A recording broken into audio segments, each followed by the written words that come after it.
Subhanahu wa taala. Pada kesempatan kali ini kita akan membahas tentang poin-poin yang menunjukkan akan keagungan Al-Qur'an. Sungguhnya Al-Qur'an disifati dengan agung dalam beberapa ayat, ya. Di antaranya Allah berfirman, "Wal Qur'anil Majid." Demi Al-Qur'an yang agung, ya. Bal huwa Qur'anun Majid.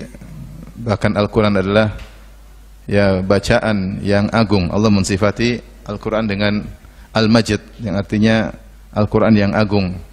Dan terlalu banyak sisi-sisi keagungan dari Al-Qur'an.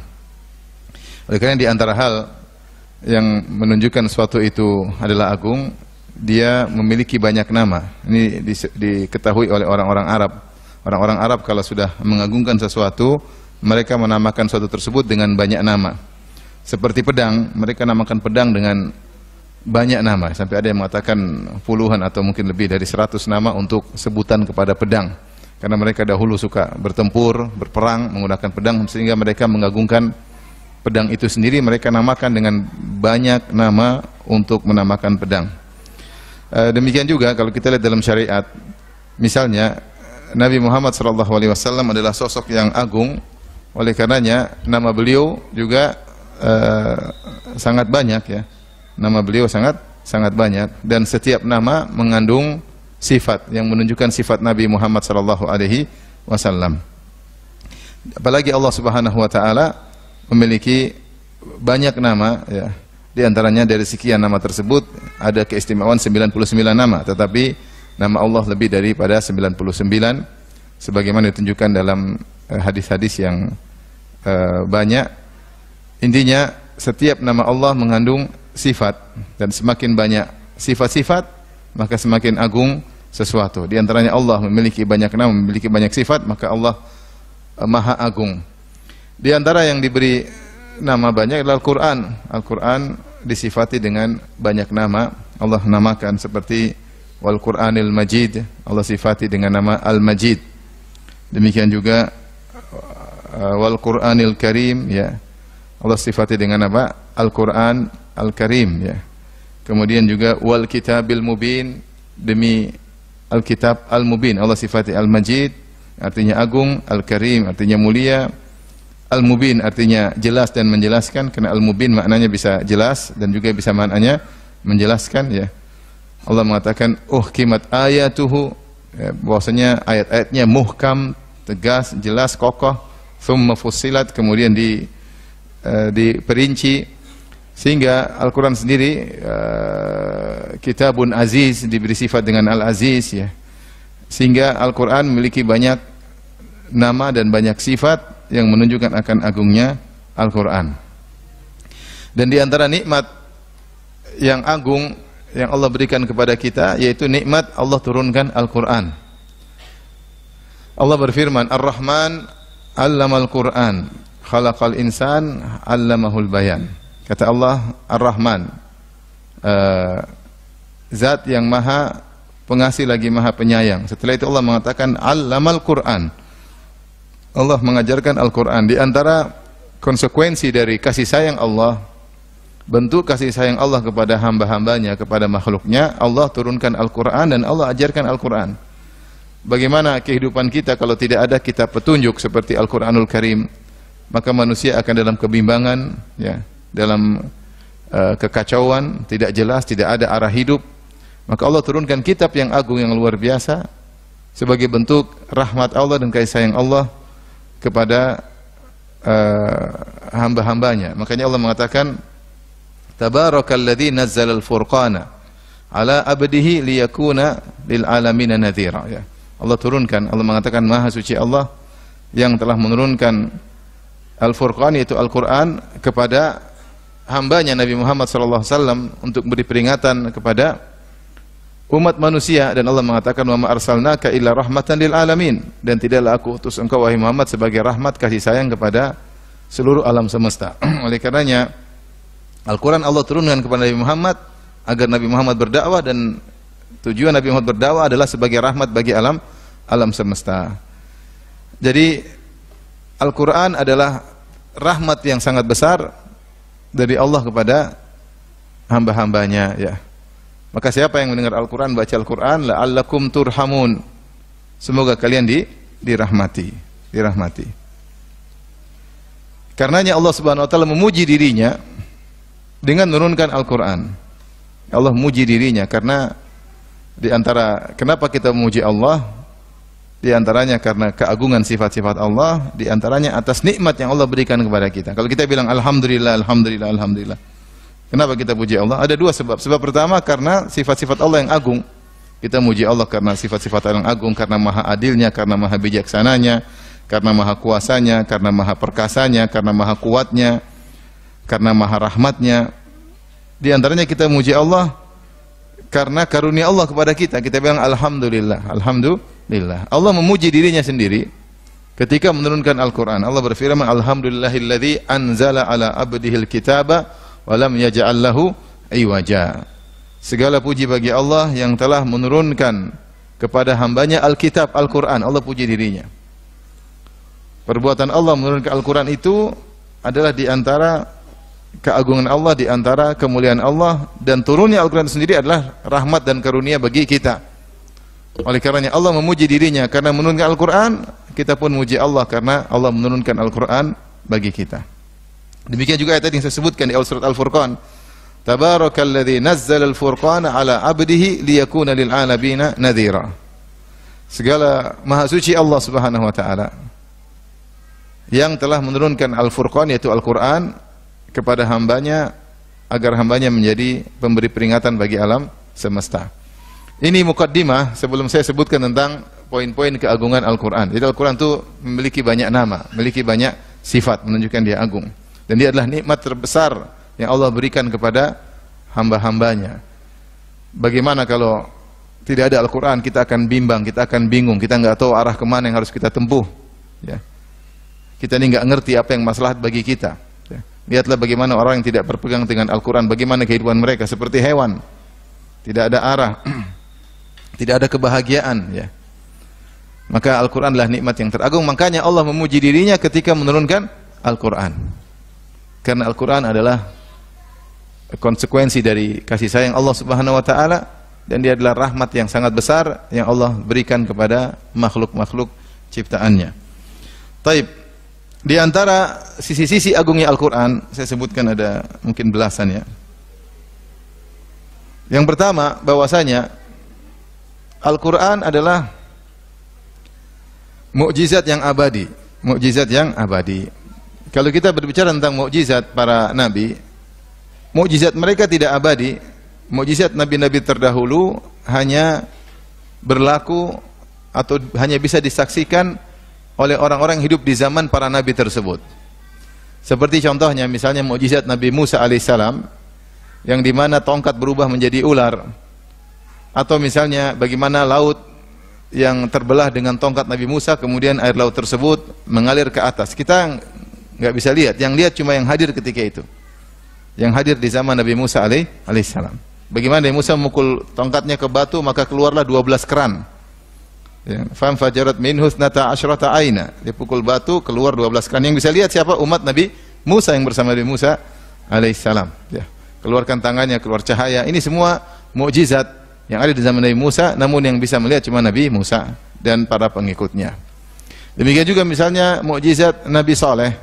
Ketika ada onta keluar dari batu, onta keluar dari batu dengan onta yang langsung besar, langsung bunting, ya, siap melahirkan janin yang dalam kandungannya, ya, onta yang luar biasa. Tapi siapa yang lihat onta tersebut? Enggak ada yang lihat. Yang lihat hanya Nabi Saleh dan kaumnya ketika itu. Setelah Nabi Saleh meninggal, selesai mukjizat tersebut. Sebagaimana mukjizat Nabi Musa hanya tinggal cerita, karena tidak bisa disaksikan lagi oleh orang-orang setelahnya. Dan demikian mukjizat-mukjizat para nabi. Rata-rata adalah mukjizat hissiyah, yaitu mukjizat suatu yang bisa dilihat langsung oleh indra. Adapun mukjizat Nabi Muhammad SAW yang paling spesifik, yang paling spesial, Rasulullah Allah berikan kepada Nabi mukjizat hissiyah, mukjizat yang juga seperti nabi-nabi sebelumnya, seperti air keluar dari tangan Nabi SAW. Ini tapi nggak ada yang lihat kecuali para sahabat. Seperti misalnya Nabi SAW, Nabi sholat, Nabi bisa melihat di balik belakang dia, meskipun Nabi lihat ke depan, dia bisa tahu orang yang sedang sholat di kegiatan mereka di belakang Nabi SAW. Mukjizat bagaimana makanan yang sedikit kemudian menjadi banyak, tidak habis-habis. Ini mukjizat hissiyah, indrawi yang terlihat, namun yang lihat hanya para sahabat yang hidup di zaman Nabi SAW. Dan masih banyak mukjizat-mukjizat Nabi SAW, seperti rembulan terbelah. Banyak sekali mukjizat Nabi. Tapi ada mukjizat spesial buat Nabi yang bisa disaksikan sampai hari kiamat, yaitu mukjizat maknawi. Mukjizat yang sesuatu yang maknawi, yaitu mukjizat Al-Quran. Mukjizat Al-Quran. Makanya dalam hadis kata Rasulullah SAW, "Ma min nabiyyin ya ba'atsallahu illa wa qad utiya minal ayati ma mithluhu amana alaihil bashar." Tidak ada seorang nabi pun kecuali Allah berikan mukjizat yang cukup membuat orang untuk beriman. Setiap nabi pasti ada mukjizatnya. Ada ayat, ada mukjizat yang Allah berikan agar orang beriman sebagai bukti dia seorang nabi. Pasti setiap nabi pasti ada mukjizatnya. Tetapi kata Nabi SAW, wa innama kana alladhi utitu wahyan auhallahu ilayya. Adapun mukjizatku, kata Nabi, bukan mukjizat indrawi yang dilihat, tapi dia berupa maknawi, wahyu yang Allah wahyukan kepadaku. Wa arju an akuna aktsara tabi'an yaumal qiyamah. Dan aku berharap dengan mukjizat ini aku memiliki pengikut yang terbanyak pada hari kiamat kelak.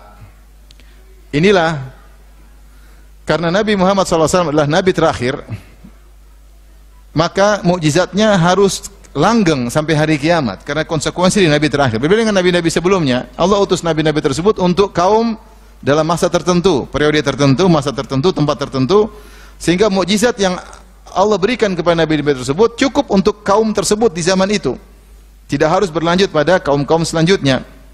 Berbeda dengan Nabi Muhammad SAW, karena Nabi konsekuensinya adalah merupakan Nabi yang terakhir dan risalahnya harus terus berlangsung sampai hari kiamat, ajarannya terus berlangsung sampai hari kiamat, maka Allah memilihkan kepada Nabi mukjizat, ya, mukjizat yang bisa berlaku sampai hari kiamat berupa wahyu, berupa Al-Quran, Inilah keistimewaan mukjizat Nabi dibandingkan dengan mukjizat Nabi-Nabi sebelumnya. Dan subhanallah, di antaranya Nabi sebelumnya diminta, ya, seperti Nabi Saleh, kaumnya minta, wahai Saleh, keluarkan onta dari batu. Mereka minta sesuatu yang mustahil, keluarkan onta dari batu. Maka kata Nabi Saleh, kalau keluar onta dari batu gimana? Kami akan beriman. Ternyata keluar onta dari batu, sebagian mereka beriman, sebagian mereka tidak beriman. Artinya mukjizat tersebut sesuai dengan permintaan kaumnya. Adapun Nabi Muhammad SAW ketika beliau berdakwah, maka orang-orang minta mukjizat macam-macam. Ada yang minta Mekah dijadikan hijau seperti Bogor, ya, puncak Bogor. Mereka bilang kalau bisa ada sungai mengalir di Mekah, tumbuh-tumbuhan. Au takuna laka jannah, kau punya kebun, kau punya ini, kemudian wa tufajjir khilalaha tafjir, keluarkan sungai. Jadi mereka ingin Mekah yang tandus jadi seperti puncak Bogor. Mereka minta sama Nabi. Tapi apakah Allah kabulkan permintaan tersebut? Tidak. Allah kasih wahyu yang Allah pilih. Allah kasih mukjizat yang Allah pilih. Untuk kemaslahatan umat manusia, mukjizat tersebut adalah Al-Quran. Makanya mukjizat Al-Quran bisa kita saksikan, kita yang hidup 1400 tahun setelah Nabi SAW, kita masih menyaksikan mukjizat ini, mukjizat yang agung, mukjizat Al-Quran. Mukjizat Nabi-Nabi yang lain sudah selesai, tidak bisa dilihat lagi, cuma tinggal dengar apa? Cerita. Adapun mukjizat Al-Quran kita saksikan sampai sekarang dan akan disaksikan orang setelah kita sampai hari kiamat. Inilah makanya Nabi mengatakan, wa inna makana alladhi utitu wahyan. Adapun yang Allah berikan kepadaku adalah wahyu. Auhallahu ilayya, yang Allah wahyukan kepadaku. Makanya Nabi mengatakan, wa arju an akuna aktsarahum tabi'an yaumal qiyamah. Aku berharap aku punya pengikut yang paling banyak pada hari kiamat kelak, dan benar pengikut Nabi SAW yang paling banyak karena mukjizatnya tidak berhenti. Taib. Ini diantara spesialnya Al-Quran, dia adalah mukjizat yang abadi. Kemudian diantara sisi berikutnya tentang agungnya Al-Quran, Al-Quran merupakan tantangan abadi. Sejak zaman Nabi SAW, Allah menantang orang-orang untuk mendatangkan semisal Al-Quran. semisal Al-Quran. Kita tahu bahwasanya Al-Quran diturunkan di zaman Nabi yang dimana orang-orang lagi bangga-banggaan membuat syair-syair Arab. Bahkan mereka berlomba-lomba, bahkan mereka bangga-banggaan ya. Mereka ahli dalam menyampaikan syair-syair Arab. Mereka ngerti tentang balaghah, maka Allah turunkan mukjizat yang semisal seperti itu, tapi bukan syair. Bukan syair, bukan juga nathar, bukan prosa, bukan juga syair. Al-Quran dia punya bentuk tersendiri. Bentuk tersendiri, mirip, bukan syair, dia bukan syair. Tapi dia mengalahkan syair-syair yang ada. Makanya Allah tantang orang-orang Arab yang mereka berbicara dengan bahasa Arab sebagaimana bahasanya Muhammad untuk bisa menantangkan semisal Al-Quran. Oleh karenanya dalam Al-Quran seringkali Allah bawakan huruf muqatta'ah, alif lam mim, yasin, qaf, misalnya alif lam ra, alif lam mim sad. Kalau Allah sudah sebutkan huruf muqatta'ah, Allah selalu sebutkan Al-Quran seperti Yasin wal Qur'anil Hakim. Yasin wal Qur'anil Hakim.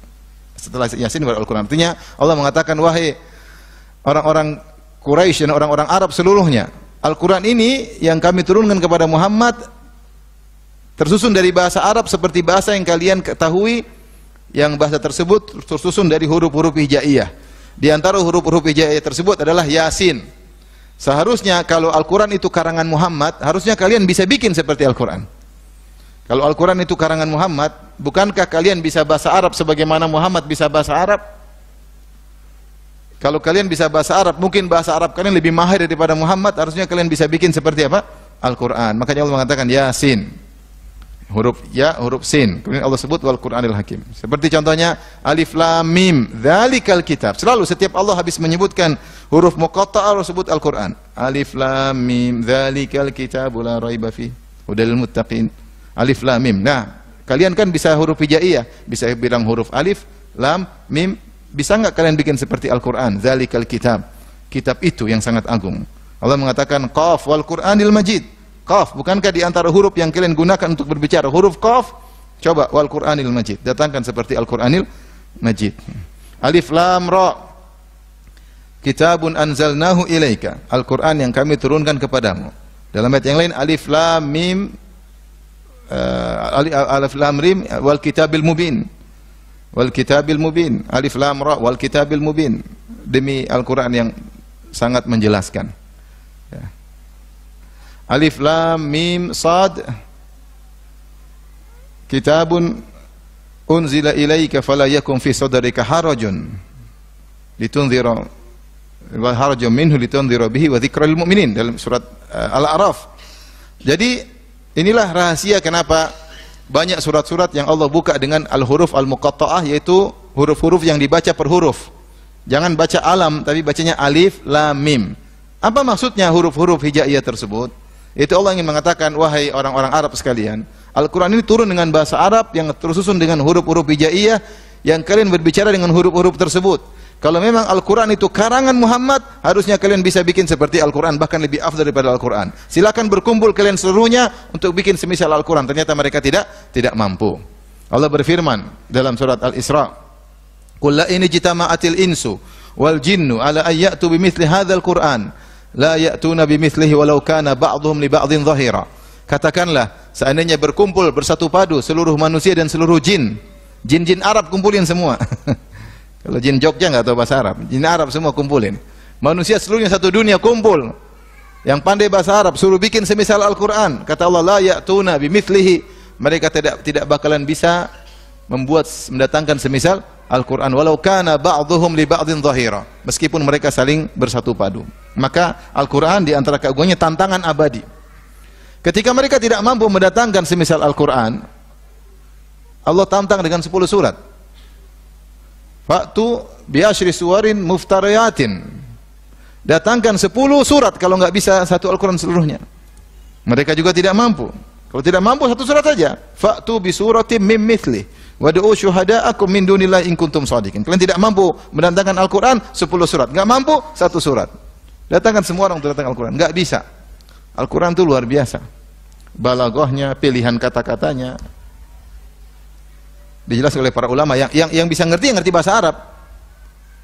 Bagaimana pilihan katanya? Kenapa pas di sini Allah menggunakan kata ini, pas dalam ayat ini menggunakan kata ini? Kenapa diakhiri dengan kata ini? Luar biasa. Kandungannya itu baru bicara tentang susunan balaghah bahasa, belum bicara tentang kandungannya. Maka luar biasa, di luar nalar Al-Qur'an. Ya, di luar nalar. Oleh karenanya Al-Qur'an adalah tantangan abadi dan tidak akan ada yang bisa mendatangkan sebesar Al-Qur'an. Orang Arab mengerti, kita saja orang Indonesia. Kalau kita lihat tulisan anak SD, disuruh tulis cerita misalnya perjalanan seorang pergi ke pasar. Enggak usah ke pasar belanja apa. Anak SD sudah tulis, dia paling ini Ibu Budi pergi ke pasar, sederhana. Anak SMP mungkin beda. Saya pun berangkat jam, bahasanya beda. Nanti kalau semakin berpendidikan dia bahasanya beda. Mungkin orang ahli yang bahasa dia mengungkapkan dengan lebih beda lagi. Karena cara mengungkap menunjukkan kualitas yang mengungkapkan.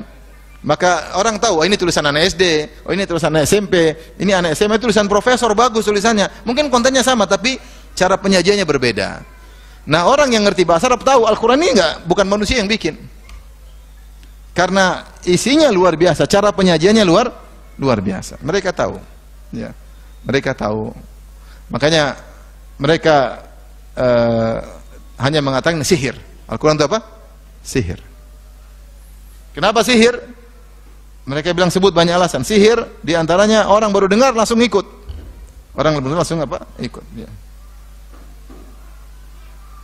Makanya ada sebagian sahabat yang ketika datang ke Mekah, orang Quraisy mengatakan jangan kau dengar, tutup telingamu dengan kain, ya, jangan sampai dengar. Kenapa? Mereka takut karena Muhammad itu penyihir. Sekali seorang mendengar perkataannya langsung ikut. Kenapa? Karena mereka terpukau dengan Al-Qur'an. Ya. Terpukau dengan Al-Qur'an. In hadza illa sihru yu'thar, kata Al-Walid bin Mughirah. Al-Qur'an itu hanyalah sihir yang didapatin, dipelajari, kemudian disebarkan. Karena mereka bingung, Al-Quran luar biasa. Orang dengar langsung terpengaruh. Kenapa? Karena balaghahnya luar biasa, susunannya luar biasa, apalagi kandungannya. Ada sebagian orang ketika baca firman Allah, "Falamma stai'asu minhu khalasu najiyya." Ini bukan firman, ini bukan perkataan manusia katanya. Susunannya luar biasa. Falamma stai'asu minhu khalasu najiyya. Enak sekali. Ini bukan manusia yang susun. Ini yang bisa merasakan ini orang-orang yang ahli bahasa Arab. Ahli bahasa Arab. Jadi yang kedua, dia adalah tantangan abadi dan sampai sekarang tidak ada yang bisa mendatangkan apa? Al-Qur'an. Yang ketiga di antara keagungan Al-Qur'an, Al-Qur'an tidak ada kontradiktif dalam Al-Qur'an. Afala yatadabbaruna Al-Qur'an? Tidakkah mereka membaca Al-Qur'an? Walau kana min 'indi ghairillahi lawajadu fihi ikhtilafan katsira.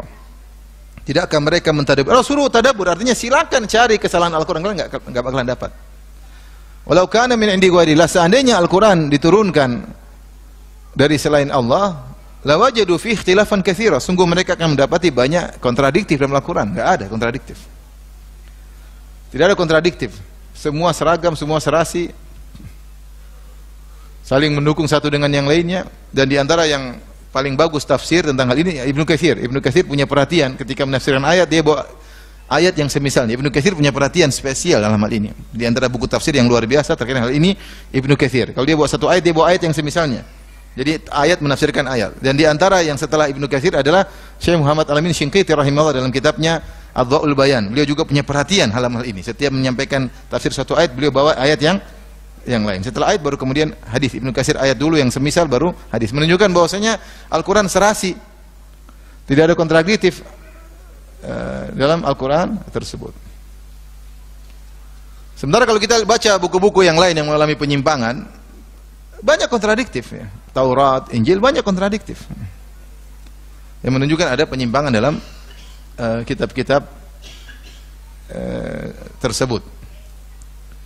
Kemudian yang keberapa sekarang? Baru 4. Masya Allah. Yang keempat, bahwasanya Al-Quran tidak ada informasi yang salah dalam Al-Quran. Tidak ada informasi yang salah. Bahkan terkait dengan sains nggak ada yang salah. Karena yang mengajari manusia ilmu sains adalah Allah sendiri. Ketika Allah kasih informasi pasti benar. Allah berfirman, "Wa innahu lakitabun aziz." Sungguhnya Al-Quran kitab aziz. Aziz itu apa? Tidak bisa diganggu.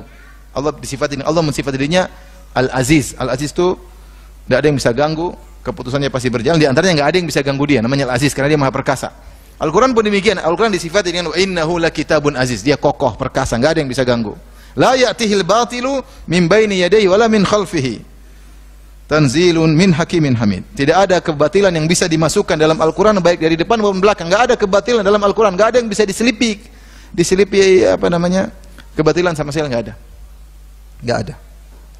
Oleh karena ya semua informasi sekarang boleh terbuka, namanya al-i'jaz al-ilmi. Ada suatu sekarang namanya disebut disiplin ilmu tersendiri, namanya al-i'jazu al-ilmi, yaitu mukjizat Al-Quran terkait dengan sains.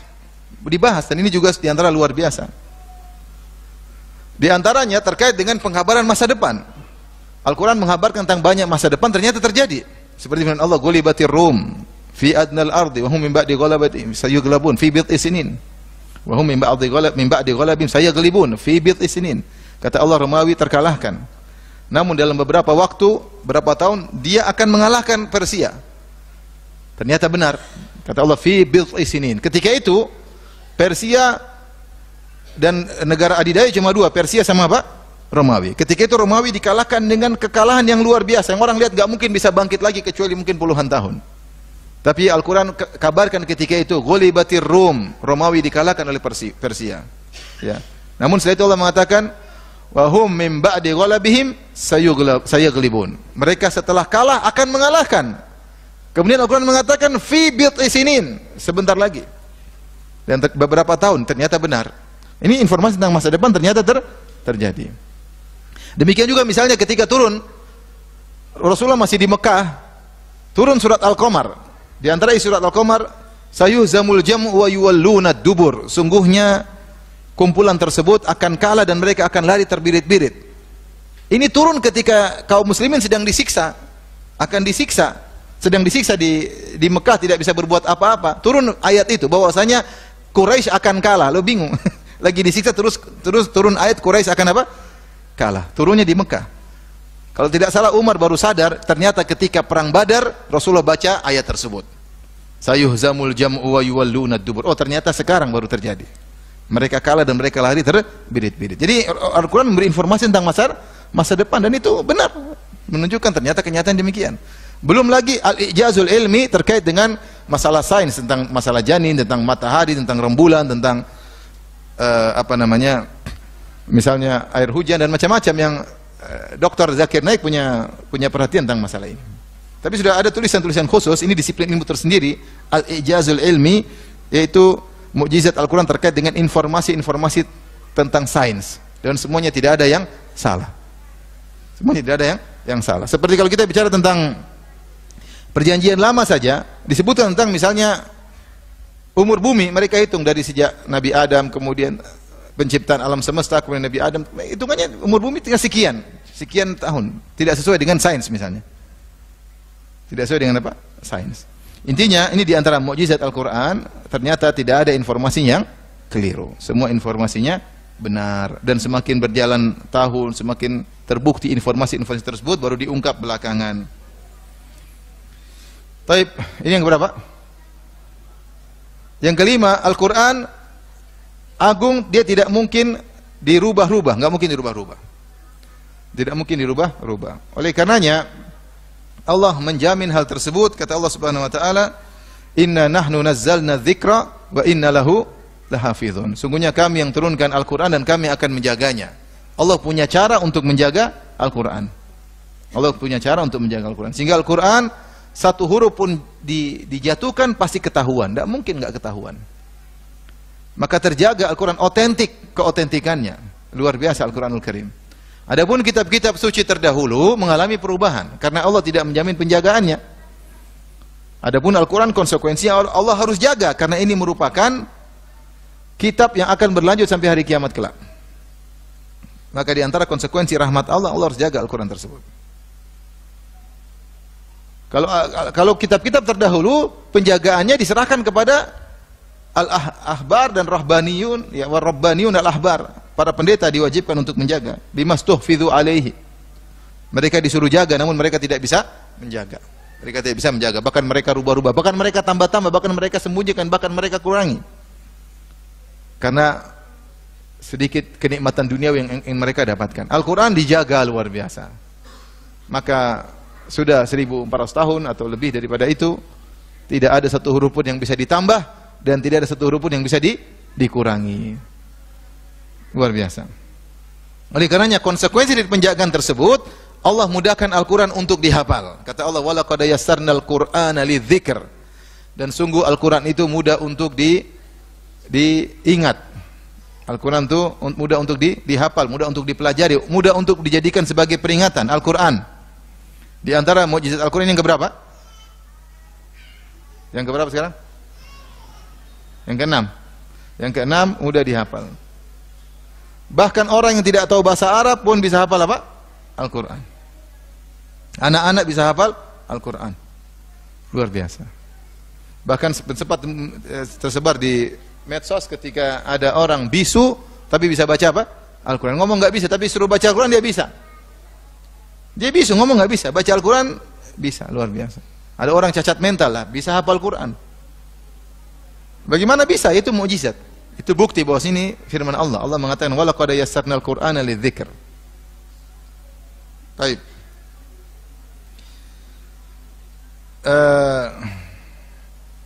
Di antara dalil tadi saya lupa bahwasanya Al-Quran dijaga. Allah berfirman, "Watlu ma uhiya ilaika min kitabi rabbik la mubaddila likalimatih." Tidak ada yang bisa merubah kalimat-kalimat Allah. Jadi firman Allah, orang sering sebut cuma inna nahnu nazzalna dzikra wa inna lahu lahafizun. Ada ayat lain dalam surat Al-Kahfi kata Allah, la mubaddila likalimatih. Tidak ada yang bisa merubah kalimat-kalimat Allah. Tidak ada yang bisa merubah Al-Quran. Keagungan yang berikutnya, Al-Quran tidak membosankan. Al-Quran tidak membosankan. Makanya tanyakan kepada hafiz-hafiz Quran. Mereka baca surat Yusuf sederhana, surat Yusuf 100 ayat lebih. Mereka sudah hafal, mereka sudah baca tafsirnya. Mereka baca berulang-ulang, tapi tidak pernah bosan. Tidak pernah bosan. Sementara kalau kita baca cerita, kita tahu ngapain kita baca ulang. Baca ulang selesai, dia tahu ceritanya. Surat Yusuf orang baca tidak ulang-ulang, dan setiap baca bisa nangis lagi, bisa nangis lagi, bisa nangis lagi, luar biasa. Tidak pernah bosan. Al-Quran dibaca sampai awal sampai akhir, ulang lagi, baca lagi, ingin baca lagi. Sampai Umar berkata, "Lau tahurat qulubukum ma syabi'tum min kalami rabbikum." Seandainya hati kalian bersih, kalian tidak akan pernah puas dengan baca apa? Al-Quran. Itu di antara mukjizat yang dirasakan oleh para penghafal Quran. Tanya sama mereka, mereka enggak pernah bosan baca Al-Quran. Ya. Padahal mereka tahu isinya, padahal mereka tahu tafsirnya, padahal mereka tahu dari ini tidak berubah isinya begitu-begitu saja, tapi tidak pernah bosan untuk baca Al-Quran. Adapun kalau kita baca misalnya novel kayak apa, baca sekali, 2 kali, 3 kali udah bosan, nggak bisa. Al-Quran baca sampai 100 kali, 1000 kali, tidak bosan. Semakin ada suatu tambahan-tambahan makna yang Allah berikan. Di antara cerita menarik adalah cerita Labid bin Rabi'ah Al-Amiri dari kabilah Hawazin. Labid bin Rabi'ah Al-Amiri, beliau adalah salah seorang dari 7 ashabul mu'allaqat, al-mu'allaqatu sab'ah. Al-mu'allaqatu sab'ah maksudnya adalah pujangga-pujangga terhebat dari kalangan Arab dari zaman jahiliyah. Pujangga-pujangga terhebat. Saking hebatnya mereka bikin syair mereka digantung, ada yang mengatakan ditempel di astar Ka'bah, di Ka'bah ditempelin, karena begitu indah syair mereka, nggak ada yang bisa bikin seperti mereka. Kemudian bertambah lagi jadi 10. Al-mu'allaqatul asyarah. Sebelumnya 7. Ini semua orang hebat. Di antara orang hebat tersebut ada orang namanya Labid bin Rabi'ah Al-Amiri dari kabilah Hawazin. Ada namanya Al-A'sha, ada namanya Antarah, ada beberapa orang yang syair mereka sampai sekarang menjadi patokan oleh orang-orang Arab. Orang Arab kalau belajar ilmu adab, mereka pasti belajar syair-syair ini, karena ini intisari bahasa Arab. Pujangga-pujangga yang terhebat, tidak ada yang bisa mengalahkan mereka. Di antara pujangga, sampai ada yang mengatakan ditempel di Ka'bah untuk dipelajari oleh orang, saking hebatnya apa namanya. Ada yang mengatakan ditulis dengan tinta emas syair-syair mereka tersebut. Di antaranya ada seorang namanya Labid bin Rabi'ah Al-Amiri. Beliau ini, jadi rata-rata semuanya orang jahiliyah. 10 penyair tersebut jahiliyah semua. Yang dapat Islam cuma 2 zaman Islam, Al-A'sha sama Labid. Al-A'sha tidak masuk Islam, Labid masuk Islam. Dia masuk Islam. Dia minal mu'ammarin, umurnya panjang. Disebutkan beliau wafat pada umur 157 tahun baru wafat. Ada yang bilang 140 sekian, ada khilaf. Ada yang bilang 140 sekian, ada yang bilang 150 sekian baru meninggal dunia. Sehingga beliau mendapati masa jahiliyah dan beliau mendapati masa Rasulullah SAW. Rasulullah SAW pernah memuji Labid. Dia mengatakan, asdaqu kalimatin qalaha syair kalimatul Labid. Ala kulli syai'in ma khalallaha batilu. Sebenar-benar perkataan seorang penyair adalah perkataan yang diucapkan oleh Labid. Rasulullah puji dia. Yaitu dia pernah bikin syair, dia mengatakan ala kullu syai'in ma khalallah batilu. Semua selain Allah batil, akan sirna. Rasulullah puji, hadis riwayat Bukhari. Kemudian dia masuk Islam. Kemudian Labid masuk Islam. Saking hebatnya sampai kalau ada orang mau bicara tentang orang hebat pasti Labid. Sampai diriwayatkan Imam Syafi'i berkata, walaula syi'ru bil ulama'i yuzri lakuntu al-yawma ash'ar min Labid. Seandainya syair tidak merendahkan para ulama, tentu kau akan dapati aku sekarang lebih ahli syair daripada Labid, kata Imam Syafi'i. Cuma Imam Syafi'i tidak memperbanyak apa? Syair. Artinya dia dijadikan sebagai yudrabu bihil mathal, sebagai apa namanya, perumpamaan tentang orang hebat dalam syair, dialah si Labid ini. Taib, dia masuk Islam. Setelah dia masuk Islam, subhanallah, dia tidak bersyair lagi. Menakjubkan. Sampai dia umurnya panjang, dia mendapati khilafah Umar, sampai dia meninggal di zaman khilafah Muawiyah. Umurnya panjang, 150 tahun. 150 tahun. Sampai dia terkenal sekali.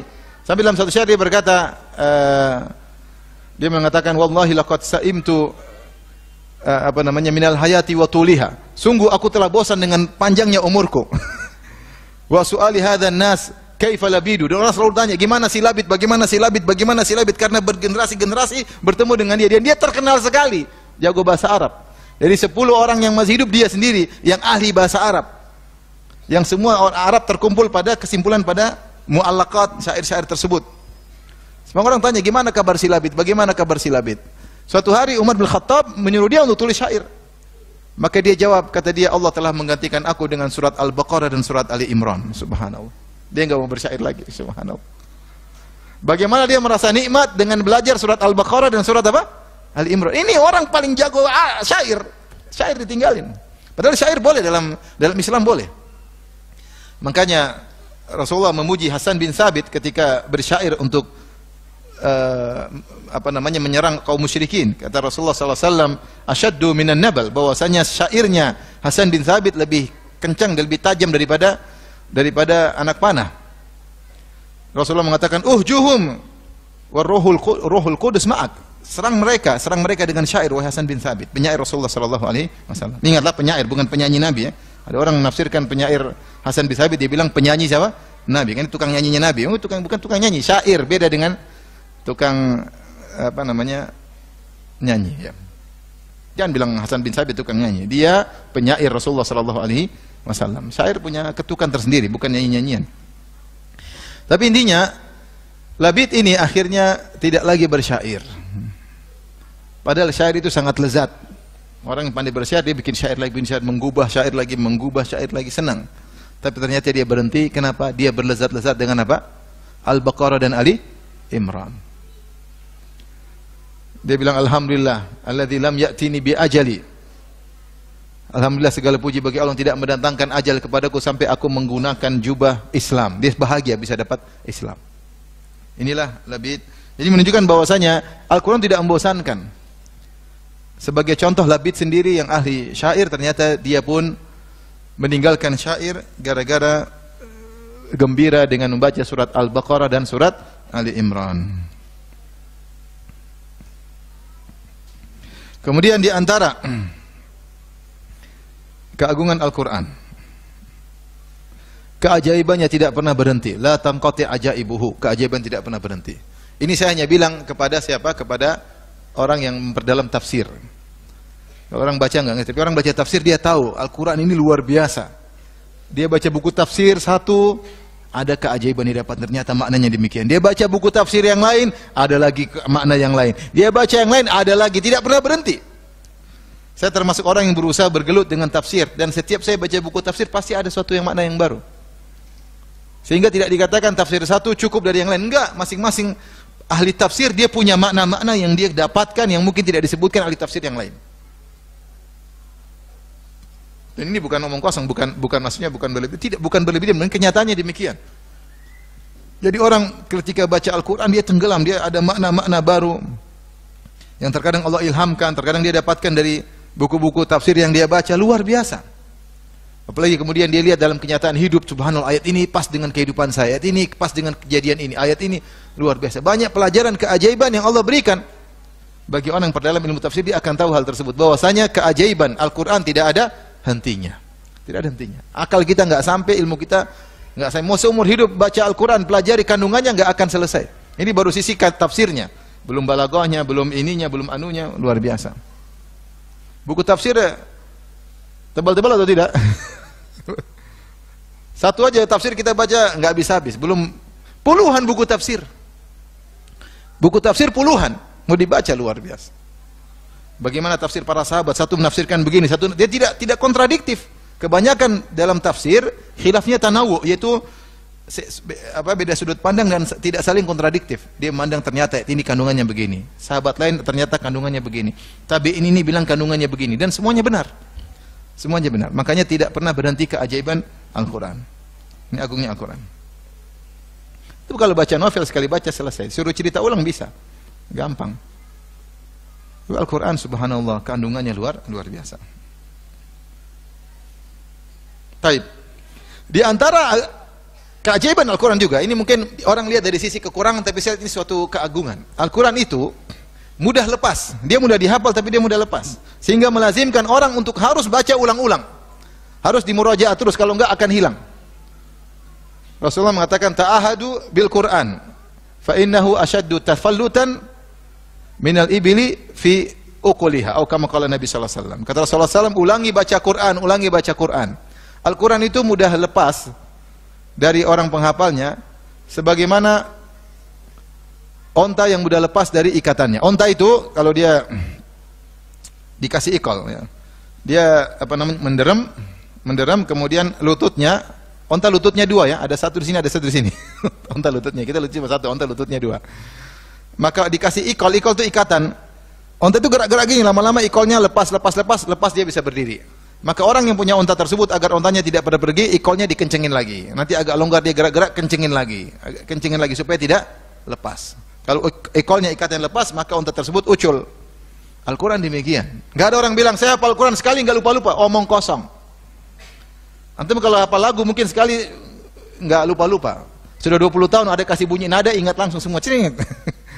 Tapi Al-Quran enggak. Al-Quran harus, mau tidak mau harus diulang-ulang. Harus diulang-ulang.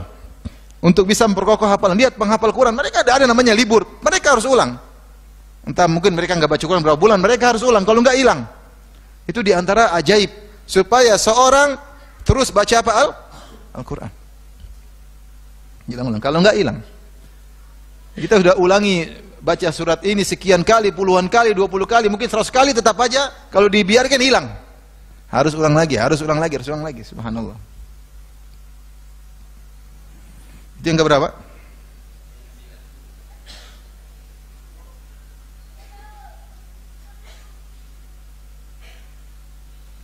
Di antara keagungan Al-Quran, Al-Quran adalah kitab kebahagiaan. Kitab kebahagiaan. Kitab kebahagiaan. Allah mengatakan, Taha ma anzalna alaikal Qur'ana litashqa. Kami tidak turunkan Al-Quran kepada engkau Muhammad litashqa, agar kau sengsara, tetapi litas'ad. Sebagian ulama menafsirkan litas'ad, agar kau bahagia. Maka Al-Quran adalah kitab kebahagiaan. Wa nunazzilu minal Qur'ani ma huwa shifa wa rahmatul lil mu'minin. Kami turunkan Al-Quran sebagai obat. Obat diantaranya obat hati. Dalam Al-Quran kata Allah Subhanahu wa taala, ya ayyuhan nasu qad ja'atkum mau'izatun min rabbikum wa shifaa'un lima fis sudur. Wahai manusia sekalian, telah datang wejangan dari Rabb kalian Al-Quran, wa shifaa'un lima fis sudur, dan obat bagi penyakit hati. Orang ingin bahagia hendaknya baca Al-Quran. Di antara niat kita baca Quran, niat untuk syifa. Al-Quran baca itu banyak niatnya. Bisa niat untuk ruqyah, bisa niat untuk dapat pahala, bisa niat untuk mendapat rahmat. Di antaranya niat untuk syifa agar hati kita menjadi tentram, boleh. Karena Allah mensifati Al-Quran dengan wasyifa'ul lima fis sudur. Maka seorang kalau gelisah baca Al-Quran, insya Allah tenang. Tenang, ajaib. Bagaimana caranya urusan Tuhan? Karena yang menguasai hati adalah Allah Subhanahu wa Ta'ala. Maka bagaimana orang bisa bahagia sementara mereka tinggalkan Al-Quran? Gak mungkin, mustahil. Gimana mau bahagia kemudian nonton medsos melulu, Al-Quran tidak dibaca? Gak mungkin bahagia, mustahil, percaya mustahil. Yang ciptakan hati, kolbu kita yang ciptakan Allah. Agar kolbu kita bisa bahagia, kita ingat Allah, diantara dengan baca Al-Quran. Wa syifa'ul lima fis sudur. Jadi kalau kita ada penyakit hati, gelisah atau hasad atau dengki, baca. Kita niatkan agar menghilangkan penyakit-penyakit hati. Makanya di antara doa agar menghilangkan kesedihan, baca Al-Quran. Allahumma inni abduk ibnu abdik ibnu amatik nasiyati biyadik madin fiyya hukmuk adlun fiyya qada'uk as'aluka bikulli ismin huwa lak sammaita bihi nafsaka aw anzaltahu fi kitabika aw lam ta'lam min khalqi aw ista'tharta bihi fi ilmil ghaibi indak an taj'al qur'ana rabi'a qalbi wa nura sadri wa jila'a huzni wa dhahaba ghammi. Ya Allah, aku minta kepada Engkau agar menjadikan Al-Quran sebagai rabi'a qalbi, penyejuk hatiku. Wa nuru sadri, dan juga sebagai cahaya bagi dadaku. Wa jila'a huzni, dan untuk menghilangkan kesedihanku. Wa dhahaba ghammi, dan untuk menghilangkan gundah gulanaku. Subhanallah, di antara mukjizat surat Yusuf, siapa yang baca surat Yusuf apalagi sampai menangis, dia malah hilang kesedihannya. Baca surat Yusuf, antum baca dengan tenang, baca dengan menghayati, dengan kemudian antum menangis kisah tentang perpisahan Nabi Yusuf dengan Nabi Yakub, bagaimana berpisah bermusuhan dengan kakaknya, kemudian ketemu lagi. Luar biasa bagaimana sabarnya Nabi Yusuf. Antum sampai nangis, antum selesai baca, sedih hilang. Subhanallah, sedih hilang. Jadi Al-Quranul Karim ya, adalah kitab yang mendatangkan kebahagiaan. Meskipun orang yang baca tidak ngerti, dia baca, dia akan mendapatkan apa? Ketenangan. Akan mendapatkan ketenangan.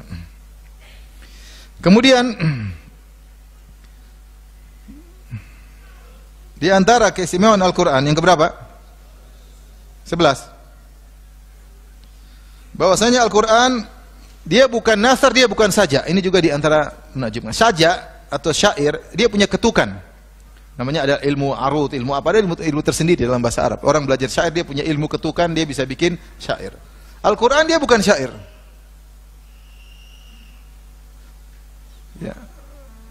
Wa ma huwa biqauli syair. Al-Quran bukan penyair, bukan kata seorang penyair. Wa ma 'allamnahu syi'ra wa ma yanbaghi lah in huwa illa dzikrun wa Qur'anun mubin. Kami tidak pernah mengajari Muhammad syair, dan tidak pantas bagi dia adalah untuk bisa bersyair. Makanya Rasulullah tidak pernah bersyair. Rasulullah tidak pernah bersyair. Karena kalau Rasulullah pernah bersyair di masa mudanya, mereka bilang Al-Quran syair. Tapi meskipun seandainya Nabi bisa bersyair, Al-Quran susunannya bukan susunan syair, bukan. Syair itu ada ketukannya. Ada ketukannya. Sehingga berjalan dengan ketukan tersebut. Ada beberapa ketukan, yaitu iramanya ada, ketukannya ada. Al-Quran tidak. Seandainya Nabi pun pandai bersyair, Al-Quran bukan syair. Apalagi Nabi tidak bisa syair sama sekali. Dia hanya nukil tadi. Jadi mengatakan asdaqu kalimatin qala, ini nukil perkataan apa? Perkataan penyair. Ada Rasulullah tidak nyusun-nyusun syair, enggak. Rasulullah tidak nyusun syair. Makanya Allah mengatakan wa ma 'allamnahu syi'ra, kami tidak pernah ngajari Muhammad syair. Wa ma yanbagilah, dan tidak pantas bagi dia untuk bersyair. Al-Quran itu dzikrun wa Qur'anun mubin, peringatan, bacaan yang jelas. Makanya ini yang menakjubkan, ketika orang-orang Arab sedang heboh-heboh bangga-bangga dengan syair, Allah datangkan sesuatu yang baru yang bukan syair tapi menakjubkan. Aturannya yang bikin Tuhan, di luar daripada kebiasaan manusia. Sama seperti kan sering kita bilang bahwasanya mukjizat Nabi, setiap Nabi adalah terkait dengan zamannya tapi beda. Seperti Nabi Musa alaihissalam, di zamannya orang-orang lagi bangga-banggaan sihir. Maka Allah datangkan mukjizat kepada Nabi Musa yang mirip sihir tapi bukan sihir. Tongkat benar-benar jadi ular. Benar-benar jadi ular. Orang bilang sihir, orang mengalahkan. Mereka punya tongkat jadi ular tapi ular-ularan. Ular-ularan. Baterainya soak mati. Nabi Musa bukan, beneran ular, beneran makan ular mereka, luar biasa. Yang mirip dengan yang ada lagi booming atau viral di zaman tersebut, tetapi tidak sama dengan yang lagi viral. Itu ciri mukjizat. Terkait dengan yang lagi viral tapi tidak sama seperti yang lagi apa? Seperti yang lagi viral tersebut, lebih hebat di atas itu semua. Seperti Nabi Musa mendatangkan mukjizat yang mirip sihir tapi bukan sihir, nyata. Nyata. Seperti Nabi Isa alaihissalam lagi diutus oleh Allah di zaman lagi viral pengobatan, orang lagi hebat ngobat ini, ngobat anu. Ternyata ada penyakit mereka tidak bisa sembuhkan. Penyakit buta, penyakit sopak. Ternyata Nabi Isa bisa dengan nyentuh sembuh. Bahkan orang mati hidupin lagi. Siapa yang bisa bikin? Mukjizat. Bukan hanya mengobati, yang mati dihidupin apa? Lagi. Contoh lagi misalnya di zaman Nabi Saleh, kata mereka orang tinggal di jazirah, di padang pasir, perhatian mereka sama onta, mereka senang sekali dengan onta, bicara onta terus. Allah datangkan mujizat onta yang tidak seperti onta mereka. Onta yang tidak seperti onta mereka. Onta yang luar biasa. Nabi Yusuf, dia Nabi Yusuf, orang lagi terkenal tafsir mimpi, tapi sering salah, mungkin benar 70%, 80%. Allah berikan Nabi Yusuf tafsir mimpi yang 100% benar. Tidak ada salahnya sedikit pun. 100% benar dan solusi dari masalah yang timbul dalam mimpi tersebut. Luar biasa. Jadi mirip dengan yang lagi viral, tapi bukan yang seperti yang lagi viral. Karena Nabi Yusuf alaihissalam 100% benar disertai dengan solusi. Kalau ada masalah dalam mimpi tersebut. Makanya dia menafsirkan mimpi sang raja, bukan cuma menafsirkan ketika sang raja bermimpi 7 sapi gemuk dimakan sama 7 sapi kurus. Tafsirannya akan ada 7 tahun musim panen dan 7 tahun musim kemarau. Ternyata Nabi Yusuf bukan menafsirkan demikian saja. Nabi Yusuf kasih solusi. Solusinya tanam begini. Jadi bukan cuma menafsirkan konten mimpi tersebut, juga memberikan apa? Solusi. Nabi Hud alaihissalam hidup di zaman kaum Ad yang mereka jago semua, badannya kuat-kuat. Bahkan kalau mereka ingin menghancurkan kabilah yang lain, kirim 1 orang aja. 1 orang datang habisin kabilah yang lain. Ternyata Nabi Hud berkata, "Fakiduni jami'an tsumma la tunzirun." Kalian semua kumpul, bikin makar keburukan kepadaku dan jangan tunda-tunda. Inni tawakkaltu 'ala Allahi rabbi wa rabbikum. Aku bertawakal kepada Allah. Mereka jago semua, tidak bisa mengalahkan Nabi Hud 1 orang. Enggak bisa. Dia lebih kuat daripada mereka semua. Padahal mereka bangga-bangga dengan apa kekuatan fisik mereka. Mereka enggak bisa, Nabi Hud sendiri enggak bisa mereka lawan. Ini mukjizatnya Nabi Hud. Nabi Muhammad sallallahu alaihi wasallam, mukjizatnya lagi viral adalah syair-syair, balaghah.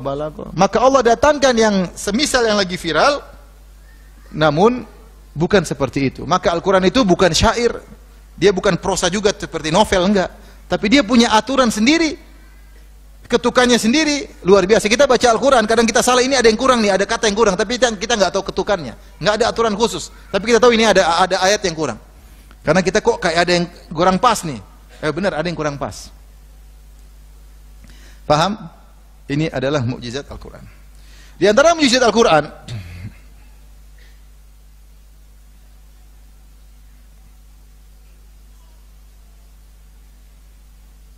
berapa menit lagi kita? Jangan sampai lewat buka puasa. Saya juga mau buka puasa. Berapa menit lagi? Jadi kita berhenti kapan? Berapa menit lagi? 5 menit lagi selesai.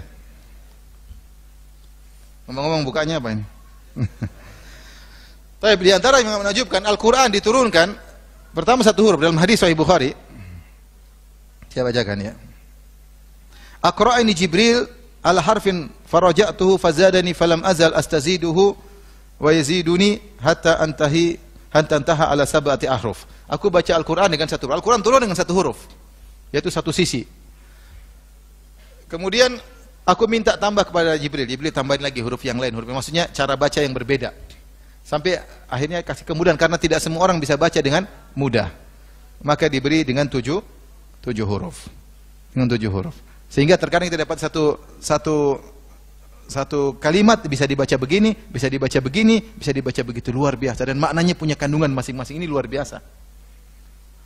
Karena kita baca Al-Quran, oh ternyata begini, kalau baca begini tafsirnya begini, kalau baca tafsirnya subhanallah. Makanya ketika Utsman menulis Al-Quran terakhir, dia menulis dengan rasam tersendiri, tata tulisan tersendiri, yang tulisan tersebut bisa mencakup berbagai macam huruf atau cara baca yang lagi tersebar di masyarakat ketika itu.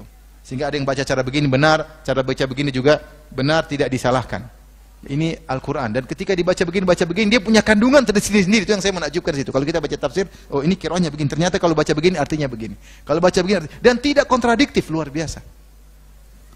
Ini aneh, maksudnya luar biasa. Dibaca begini, qiraahnya begini, baca kalau qiraahnya begini, bacaan begini. Ternyata masing-masing punya makna tersendiri. Dan itu diantara keajaiban tersendiri bagi Al-Quran.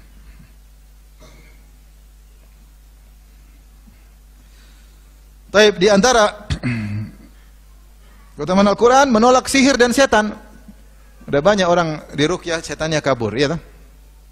Coba dibacain apa? Diputar lagu, tambah mantap setannya. Diputar musik, tambah mantap setannya, bertambah-tambah. Makanya orang kalau sudah kemasukan jin, senangnya dengar musik. Musik nyaman setannya dengar apa? Musik. Coba aja. Coba orang kerasukan suruh dengar musik, nyaman dia setannya. Tapi kalau baca Quran dia nggak nyaman, dia akan kabur. Kenapa? Al-Quran punya kekuatan. Ini nyata benar, maksudnya keajaiban. Bahwa orang kerasukan jin, kita baca Quran, jinnya kabur. Luar biasa, langsung nyata di depan kita. Bagaimana hebatnya Al-Quran. Yang terakhir, atau yang dua lagi, satu lagi, Al-Quran, subhanallah, mudah memberi hidayah. Betapa banyak orang dengan satu ayat dapat hidayah. Seperti kisah disebutkan Fudail bin Iyad. Disebutkan dia dulu adalah qati'ut tariq, apa namanya, perampak. Maka suatu hari dia ingin masuk ke rumah orang, tahu-tahu dia mendengar dari dalam rumah tersebut ada bacaan alam ya'ni lil ladzina amanu an takhsha qulubum li dzikrillah wa ma nazala minal haq. Kapankah tiba saatnya ya orang beriman untuk khusyuk, untuk sadar? Maka dia mengatakan al-an ya Allah, sekarang saya sadar. Satu ayat dia dengar, dia sadar. Demikian juga misalnya Jubair bin Mut'im ketika dia masih kafir, dia datang ke Madinah, dia mendengar Nabi baca surat At-Tur. Salat maghrib, baca dalam surat maghrib baca surat At-Tur sampai Rasulullah SAW baca am khuliqu min ghairi syai'in ahmumul khaliqun am khalaqus samawati wal arda bal la yuqinun.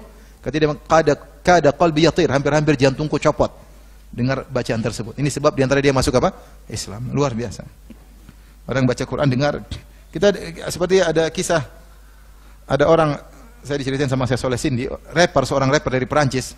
Dia sakit, kemudian dia dirawat di rumah sakit, kemudian ada perawatnya muslimah, taruh Al-Quran, dia baca Al-Quran dari awal, dia karena nggak ada kegiatan, dia tadinya mau bunuh diri, terus ternyata dia selamat. Nggak ada kegiatan, akhirnya dia baca terjemah Al-Quran, baca, masuk Islam. Masuk Islam. Kemudian dia sempat mengunjungi Syekh Sindi. Oleh karenanya, ini diantara keistimewaan Al-Quran, ternyata kita petunjuk. Betapa banyak orang dapat hidayah, kalau dia mencari hidayah, dia akan dapat dalam Al-Quran. Yang terakhir, Allah mengatakan, ini yang keberapa? Berapa? 14? 15. Inna hadzal Qur'ana yahdi lillati hiya aqwam. Kata Allah, sungguhnya Al-Quran itu memberi petunjuk kepada jalan yang terbaik. Siapa yang ingin cari solusi, ingin cari jalan terbaik, semuanya di Al-Quran. Al-Quran, makanya kalau kita tibyanan likulli syai', menjelaskan segala sesuatu. Kita kalau baca buku fikih dari awal sampai akhir, biasanya ada ayat-ayat Al-Quran. Hadis-hadis menjelaskan apa? Ayat Al-Quran. Seluruh urusan kehidupan ada ayatnya. Cuma kita mau ambil hidayah atau tidak. Makanya di antara hal yang selalu saya ungkapkan akan hal ini, bagaimana orang meninggalkan Al-Quran kemudian mencari hukum-hukum sendiri. Afa hukmal jahiliyati yabghun. Wa man ahsanu minallahi hukman. Hukum mana yang lebih hebat daripada hukumnya Allah? Banyak orang mengakui ketika dia melihat sunan kauniyah tentang alam semesta, mereka bilang Tuhan luar biasa. Bagaimana rembulan, bagaimana matahari pada orbitnya tidak bertabrakan, bagaimana bintang-bintang, bagaimana Allah menciptakan manusia, fi anfusikum afala tubsirun, tidak kalian pada diri kalian, bagaimana organ mata, organ pernafasan, organ aliran darah. Mereka bilang luar biasa bagaimana Allah ciptakan benda-benda dalam bumi, kapan diperlukan baru ditemukan ini, ilmu berkembang sedikit demi sedikit, semua Allah siapkan untuk manusia. Dengan kompleks yang luar biasa isi bumi ini, dengan kompleks yang luar biasa, berbagai ruwet, rumit. Kalau kita aturan di langit, tapi bisa berjalan dengan baik. Tidak mungkin yang bisa membuat ini kecuali zat yang maha hebat. Luar biasa. Nah, ketika kita akui zat yang maha hebat tersebut bikin aturan alam luar biasa, kemudian zat itu bikin aturan buat kita, namanya Al-Quran. Kita nggak mau, lucu. Kamu sudah mengakui zat ini hebat, bikin aturan luar biasa. Ketika dia turunkan aturan buat kamu bilang enggak, saya bikin aturan sendiri. Maka begitulah yang terjadi manusia sekarang. Padahal Allah mengatakan inna hadzal Qur'ana yahdi lillati hiya aqwam. Sungguhnya Al-Quran itu memberi petunjuk kepada yang terbaik. Urusan apa? Urusan keluarga, urusan ekonomi, urusan semua petunjuk. Ada rambu-rambunya yang sudah Allah tanamkan, dijelaskan oleh Nabi, dijelaskan oleh para fuqaha, tinggal kita pelajari. Namun orang tidak mau Mereka ingin bikin hukum sendiri. Akhirnya hukum yang akhirnya memberi manfaat kepada satu sisi pihak, memberi mudarat kepada pihak yang lain. Hukum yang selalu harus direvisi, harus diedit, expired dan macam-macam. Timbul ini, ribut sana, ribut sini, demo sana, demo sini. Kenapa? Al-Quran ditinggalkan, hukum Tuhan ditinggalkan, mau pakai hukum apa? Manusia. Bagaimana kemudian Al-Quran kita akui keagungannya, kemudian kita hanya sekedar baca saja cari berkahnya, tidak kita amalkan. Sungguh celaka orang yang seperti itu. Maka tidaklah saya bawakan keagungan ini kecuali untuk apa? Agar kita bisa mengamalkan isi Al-Quran.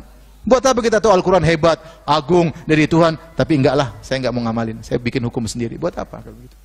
Tapi demikian saja apa yang saya sampaikan, karena sudah mau buka puasa, kurang lebih saya mohon maaf, tidak ada tanya jawab ya. Subhanakallah bihamdik, asyhadu an la ilaha illa anta astaghfiruka wa atubu ilaik. Assalamualaikum warahmatullahi wabarakatuh.